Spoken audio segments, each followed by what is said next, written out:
മദ്യപിച്ച് വാഹനമോടിച്ചെന്ന് പറഞ്ഞ് ചക്കപ്പഴം കഴിച്ചവരും അരിഷ്ടം കുടിച്ചവരും ഇനി ബ്രത്തലൈസറിൽ കുടുങ്ങില്ല. മദ്യപിച്ച് വാഹനമോടിക്കുന്നത് പരിശോധിക്കുമ്പോൾ ബ്രത്തലൈസർ ഉപയോഗിക്കുന്നതിന് മുമ്പ് എയർ ബ്ലാങ്ക് ടെസ്റ്റ് നിർബന്ധമാക്കണമെന്ന് ഹൈക്കോടതി ഉത്തരവിട്ടിരിക്കുകയാണ്. തിരുവനന്തപുരം സ്വദേശി അരുൺകുമാർ എസിനെതിരായ കേസ് റദ്ദാക്കിക്കൊണ്ടാണ് ജസ്റ്റിസ് VG അരുൺ ഉത്തരവ് പുറപ്പെടുവിച്ചത്. മദ്യപിച്ച് വാഹനമോടിച്ചെന്ന സംശയത്തിൽ അറസ്റ്റ് ചെയ്ത ശരണിനെ ബ്രത്തലൈസർ പരിശോധനയ്ക്ക് ശേഷം സ്വയം ജാമ്യത്തിൽ വിട്ടയച്ചിരുന്നു. എന്നാൽ കോടതിയിൽ ഹാജരാക്കിയ റിപ്പോർട്ടിൽ ഹർജിക്കാരന്റെ ശ്വസന സാമ്പിൾ എടുക്കുന്നതിന് തൊട്ടു മുമ്പ് നടത്തിയ ബ്ലാങ്ക് ടെസ്റ്റിലെ റീഡിംഗ് 100 ml 412 mg ആയിരുന്നു.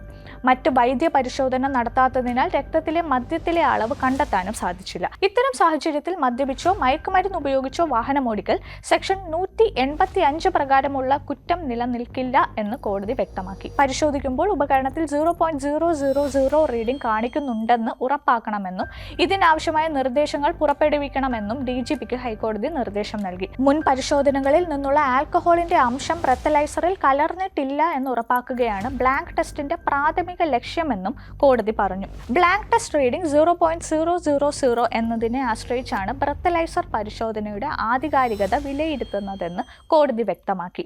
കഴിഞ്ഞ ആഴ്ച ഡ്യൂട്ടിക്ക് കയറുന്നതിന് മുമ്പ് ചക്കപ്പഴം കഴിച്ച KSRTC പന്തളം ഡിപ്പോയിലെ 3 ജീവനക്കാർ ബ്രത്തലൈസർ പരിശോധനയിൽ കുടുങ്ങിയിരുന്നു. പന്തളം KSRTC സ്റ്റാൻഡിൽ ജൂലൈ 18-നായിരുന്നു സംഭവം.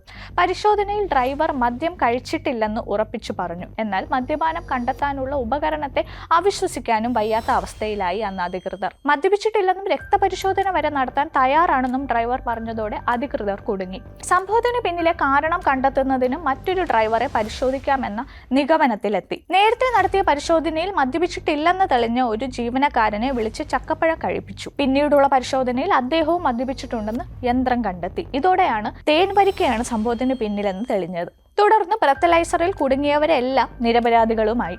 ഇതോടെ പന്തളം KSRTC ഡിപ്പോയിലെ ജീവനക്കാർ ചക്കപ്പഴത്തിന് വിലക്ക് ഏർപ്പെടുത്തിയിരിക്കുകയാണ്. മധുരമുള്ള പഴുത്ത തേൻവരിക്ക സഹപ്രവർത്തകർക്ക് കൂടി നൽകണമെന്ന് കരുതിയാണ് പന്തളം KSRTCയിലെ ജീവനക്കാരനായ കൊട്ടാരക്കര സ്വദേശി ചക്കപ്പഴവുമായി ജോലിക്കെത്തിയത്.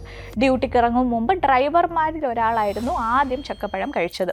ഇദ്ദേഹമാണ് ആദ്യം ബ്രത്തലൈസറിൽ കുടുങ്ങിയതും. നല്ല മധുരമുള്ള പഴങ്ങൾ പഴക്കം മൂലം പുളിച്ചാൽ അതിൽ മദ്യത്തിന്റെ അംശം കണ്ടെത്താൻ സാധിക്കും. പുളിക്കാൻ സഹായിക്കുന്ന ഫ്രക്ടോസ്, ഗ്ലൂക്കോസ് എന്നീ ഘടകങ്ങൾ ചക്കപ്പഴത്തിലുണ്ട്. എന്നാൽ ചക്കപ്പഴം ആ അവസ്ഥയിൽ കഴിക്കാൻ പോലും പ്രയാസമായിരിക്കുമെന്നാണ് വിദഗ്ധരുടെ അഭിപ്രായം.